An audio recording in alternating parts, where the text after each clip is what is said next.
ఓం శ్రీ గురుభ్యో నమః. వాగర్ధావివ సంపృక్తౌ వాగర్ధ ప్రతిపత్తయే జగతః పితరౌ వందే పార్వతీ పరమేశ్వరౌ. సాహితీ ప్రియులకు, కవులకు, కళాకారులకు, శ్రోతలకు, ప్రేక్షకులకు నా హృదయపూర్వక నమస్సులు. భాగవతంలో ఆణిముత్యాలు అనే ధారావాహికకు స్వాగతం. వాగర్ధావివ సంపృక్తౌ వాగర్ధ ప్రతిపత్తయే జగతః పితరౌ వందే పార్వతీ పరమేశ్వరౌ. ఇది మహాకవి కాళిదాసు రఘువంశంలో రచించినటువంటి అత్యద్భుతమైన శ్లోకం. వాక్కు అర్థం. వాక్కు అనగా భాష అని, అర్థం అంటే అందలి భావమని. ఏ కవితకైనా భాష, భావం రెండు ఇంపుగా సొంపుగా కలగలిసి ఉండాలి. భాష శరీరమైతే భావం ప్రాణం లాంటిది. వాక్కు అర్థం ఎలా కలిసిపోయి ఉండి విడదీయడానికి వీలు లేకుండా ఎలా కలిసిపోయి ఉంటాయో, అలాగే పార్వతీ పరమేశ్వరులు వాగర్ధాల వలె కలిసిపోయి అర్ధనారీశ్వర తత్వము చేత సాక్షాత్కార భాగ్యం ప్రసాదిస్తున్నారు. పార్వతీ పరమేశ్వరులను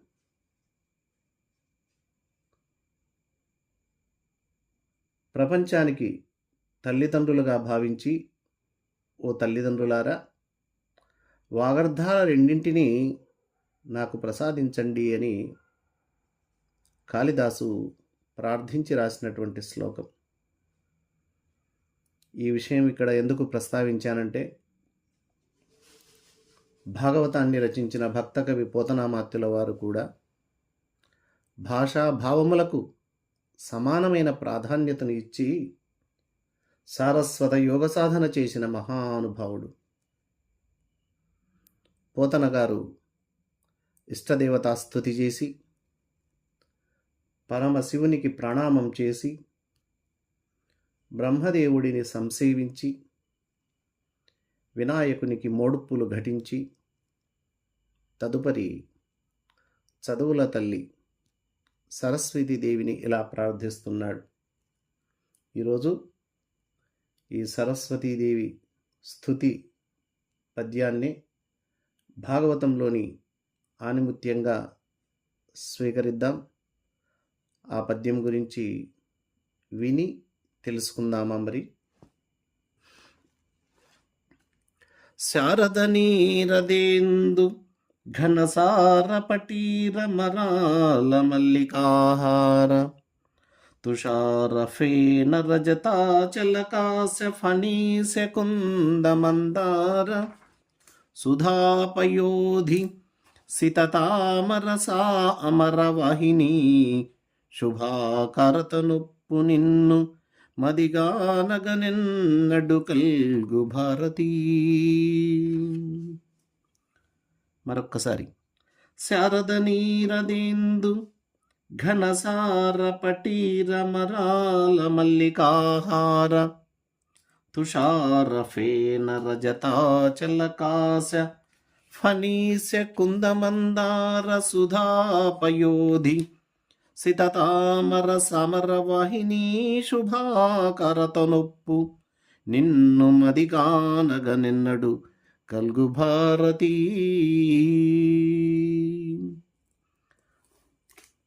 పోతన గారు సరస్వతీమాతను ప్రార్థిస్తూ, తల్లి భారతి,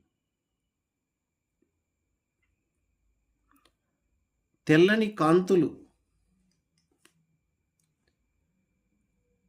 విరజిమ్మేటటువంటి శరత్కాలపు మేఘ కదంబము, శారద రాత్రులలో ప్రజ్వలించేటటువంటి చంద్రబింబము, పచ్చ కర్పూరము, మంచి గంధము, రాజహంసలు, జాజిపూల హారం, తెల్లని మంచు, తెల్లటి సముద్రపు నీటి నురుగులు, వెండికొండ, రెల్లుపూలు, ఆదిశేషుడు, మల్లె, మందారాలు, పాల సముద్రం, తెల్ల తామరలు, ఆకాశగంగ, ఇవి అన్నీ కలగలసిన శుభమైన ఆకారము కలిగి స్వచ్ఛమైన ధవలమైన సుందరమూర్తివైన నిన్ను మనసుదీరా ఎన్నడూ దర్శించగలుగుతానో తల్లి అని ప్రార్థించాడు. ఓ తల్లి సరస్వతీదేవి, నేను వ్యాసునిలాగా, వాల్మీకి మహర్షిలాగా, కాళిదాసులాగా పండితుణ్ణి కాదు కదమ్మా. నేనొక పామరుణ్ణి, మీ మీద ఆధారపడినటువంటి వాణ్ణి. మీరే నన్ను చేయి పట్టుకొని నడిపించి కవితా మార్గాన్ని చూపి భాగవత రచన అనే కార్యములో కృతార్థుణ్ణి కావించుము అని సరస్వతీదేవిని వేడుకుంటున్నాడు పోతన గారు. ఈ పద్యంలో ఓ అద్భుతమైన విశేషం ఉంది. 17 తెల్లని వస్తువులను గురించి పోతన గారు సూచించడం జరిగింది.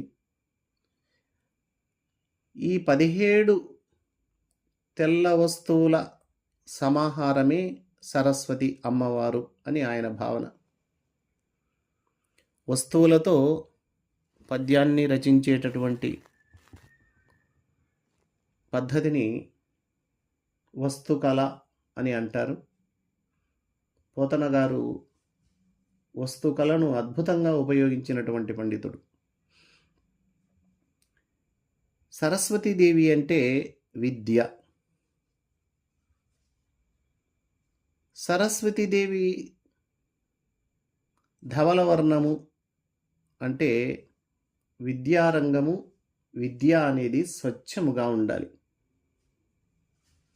చదువు చెప్పే గురువులు, చదువు నేర్చుకునే శిష్యులు, చదువు చెప్పించేవారు, విద్యాభివృద్ధికి కృషి చేసేవారు, విద్యా వ్యవస్థను నడిపేటువంటి వారు, వీరంతా కూడా స్వచ్ఛమైన మనసుతో ఉండాలి, న్యాయముగా ఉండాలి, ధర్మముగా ఉండాలి, నీతిగా జీవించాలి అని దీని అంతరార్థం. అంటే విద్యారంగము, విద్యా వ్యవస్థ సమాజంలో న్యాయాన్ని, ధర్మాన్ని, నీతిని పెంపొందించాలని దీని భావన. సరస్వతి అమ్మవారు చల్లని తల్లి. ఒక చేతిలో అక్షమాల, మరొక చేతిలో రాచిలుక, ఇంకొక చేతిలో తామర పువ్వు, వేరొక చేతిలో పుస్తకం ధరించి ఉంటుంది.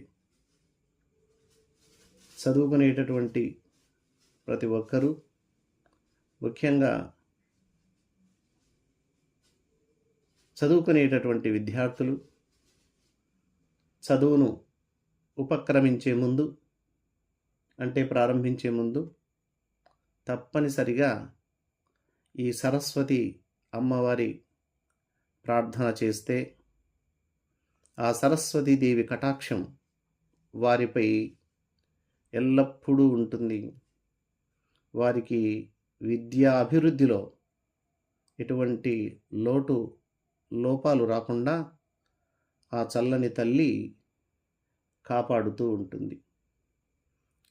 పోతన గారు తన భాగవతంలోని పద్యాలలో సంగీత సాహిత్యాలను కలగలిపి రాసినటువంటి వారు. వారు రాసినటువంటి పద్యాలు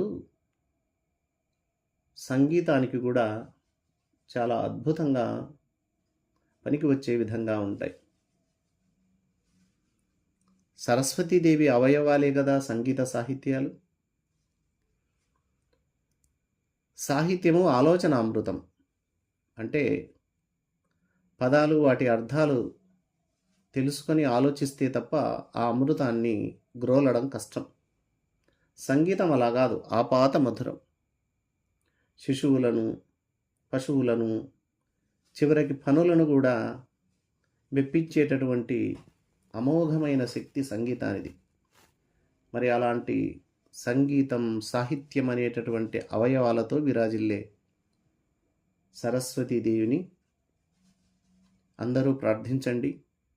ఆ అమ్మవారి కరుణను సంపాదించండి. ఈరోజు ఆణిముత్యాన్ని గురించి తెలుసుకుందాం కదా. దయచేసి శ్రోతలు, ప్రేక్షకులు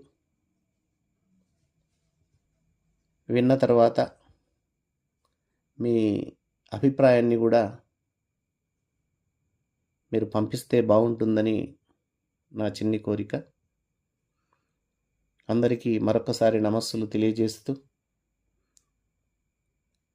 మరొక ఎపిసోడ్లో మరొక భాగవత ఆణిముత్యం గురించి వివరించుకుందాం. అందరికీ నమస్సులు.